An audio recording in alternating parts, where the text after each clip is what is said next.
Center itu yang ada di Aceh yang kami ketahui adalah itu merupakan wadah tim sukses ya. Tim sukses menjelang Pilpres dan hari ini adalah Pilpres sudah selesai. Kita berharap kepada pemerintah pusat termasuk Presiden dan timnya untuk mengevaluasi keberadaan Jokowi Center ini sehingga tidak terkesan terkotak-kotak masyarakat setelah pemerintah sah terpilih secara demokrasi, dan kita berharap bahwa dengan ada Presiden resmi hari ini untuk Republik Indonesia dan pemerintah tidak lagi mengkotak-kotak adanya tim ses. Jadi oleh karenanya kita berharap kalau memang Jokowi itu adalah tidak bisa menjadi sebagai wadah yang bisa mendidik masyarakat atau wadah yang bisa menyelesaikan masalah-masalah konflik sosial di masyarakat, mohon untuk dibubarkan saja. Kita berharap yang bahwa jangan sampai Jokowi Center ini menjadi alat.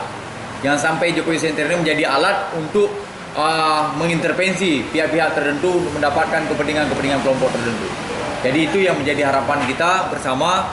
Maka itulah alasan yang kuat kita minta Jokowi Center kepada pemerintah pusat, kepada Presiden khususnya, untuk mengevaluasi atau membeberkan aturan main Jokowi Center itu yang sebenarnya apa ketentuan dan peraturan yang berlaku.